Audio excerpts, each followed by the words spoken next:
Today I'm excited to sew and share the Poppy by Made for Mermaids. There are many style options provided for this pattern. Today I'll be sewing the mini length dress with the shorter flutter sleeves. I'll be using my regular sewing machine, my serger, and my cover stitch machine at different stages in this sewing project. But keep in mind that this sewing project can be made entirely on your regular sewing machine. Just choose your preferred stretch stitch. And you can always consider using a twin needle for your hems, which will give you a very similar aesthetic to that of a cover stitch machine. So grab that pattern, cut out your fabric, mark your notches, and let's get started. The first thing I'm going to do is the optional step of adding knit interfacing to the bottom of my bodices. First, I'm going to cut a piece of knit interfacing to match the length of the bottom of my back bodice. And I want the width of this interfacing to match my seam allowance, so I'm going to cut this 1-inch wide strip of interfacing in half. Now I'm going to take my 1/2-inch wide strip of interfacing to my ironing board and iron it along the bottom edge of my back bodice, applying it to the wrong side of the fabric and repeating those steps to apply the interfacing to the wrong side of both of your front bodice pieces. Now I'm going to place my front and back bodice pieces right sides together and pin my shoulder seams. Sew or serge the shoulder seams with a 1/2-inch seam allowance. The hem allowance for the regular sleeve is 1/2 inch, and for the bottom of the flutter sleeve like this one, there's an optional hem allowance of 1/4 inch. But if your knit fabric is not prone to fraying, you could just leave this hem raw. If you are choosing to do the hem, press that hem in place all the way across. And once you have that hem pressed to the wrong side, take it to your sewing machine and using a zigzag stitch, a twin needle, or a cover stitch machine, sew close to that inner raw edge all the way across. And do this for both sleeves.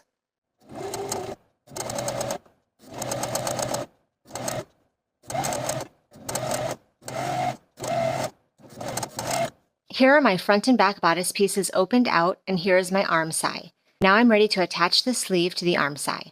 Place the top center notch of your sleeve right sides together with your shoulder seam and pin in place.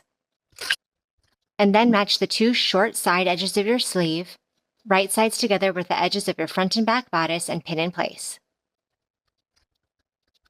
Then you can stretch that material slightly so both the arm side and the top of the sleeve fit together perfectly from notch to side seam.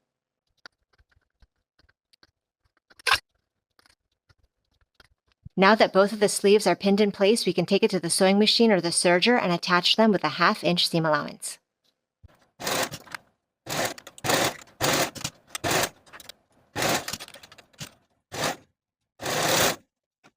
Now that the sleeves are attached, place your front and back pieces right sides together and pin together your side seams and your underarm seams.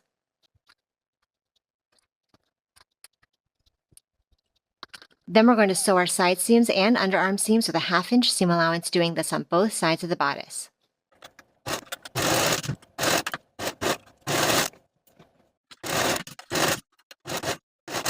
Now I'm ready to prepare the neckline of the bodice. We're going to fold back and press the edges of the center front and the entire neckline to the wrong side by 1/2 inch all the way around. Now that the edges are folded to the wrong side by 1/2 inch all the way around, we can take it to our sewing machine and use a zigzag stitch or a twin needle, or use your cover stitch machine, sewing close to that inner raw edge all the way around.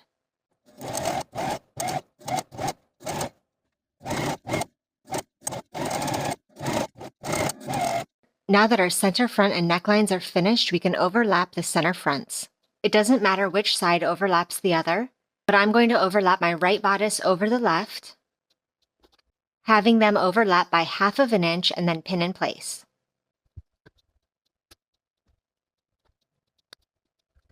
On your front bodice pattern pieces, you have notches indicating where the buttons are going to go at the center front. With that button placement marked on your front bodices, I've just used a pin here to mark that placement. Use that placement as your guide to know how far up to be pinning your front bodices together. Now that I have these front bodices joined with pins, take it to the sewing machine and baste with about a 1/4 inch seam allowance from the top of our pinning to the bottom of the garment.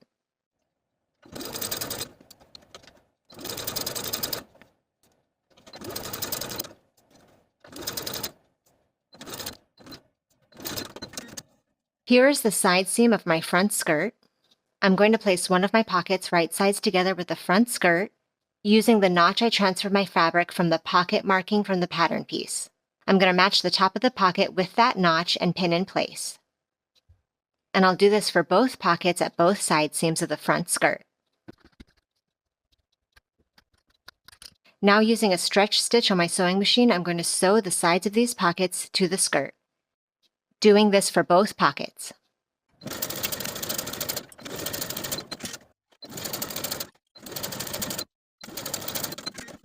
Now that our pockets are attached to the front side seam with a 1/2-inch seam allowance, we're going to understitch. Turn this pocket over the seam so that it's laying on top of its seam allowance, and give that a good press. Then we're going to sew the pocket to the seam allowance with 1/8 of an inch seam allowance from the top to the bottom of the pocket. Do this for both pockets.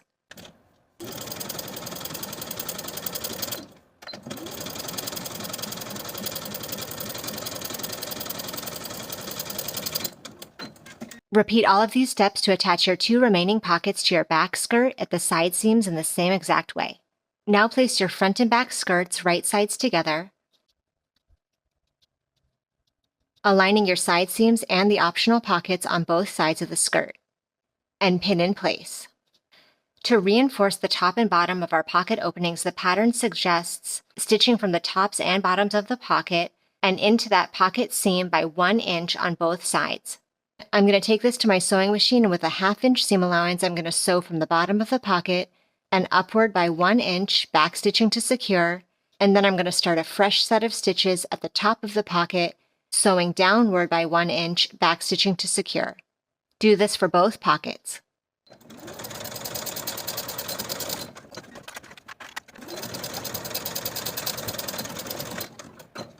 Now that the tops and bottoms of both of my pockets are reinforced, I'm ready to sew the side seams and all around the pockets. Using your preferred stretch stitch or your serger, sew your side seams pivoting around that pocket and then all the way down to the bottom of the hem with a 1/2-inch seam allowance.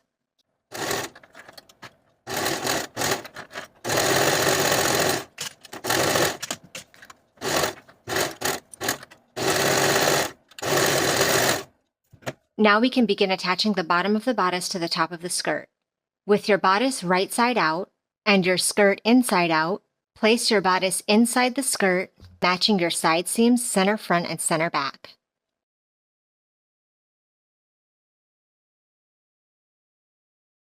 Once you've pinned at the side seams center front and center back, you can continue pinning all the way around. Then, using your serger or your sewing machine, sew your bodice to your skirt all the way around with a 1/2-inch seam allowance.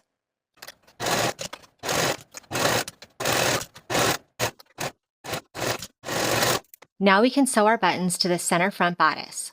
Using the button placement marking from your pattern piece, attach one button at the very top of this center front where the 2 front pieces intersect. Once you have that top button sewn in place, you can evenly spread out your other buttons, and then sew the rest of your buttons in place again through both of the front bodice layers. And the very last step is to hem the bottom of the dress.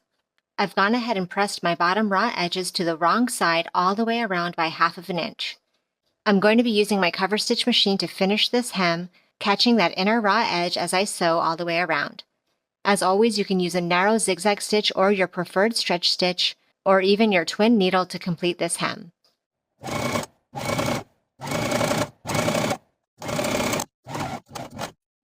Give everything a nice final press and you're all done with your project. Thank you for watching this sew along. Feel free to check out all my other full-length sewing tutorials, and I'll see you in the next video.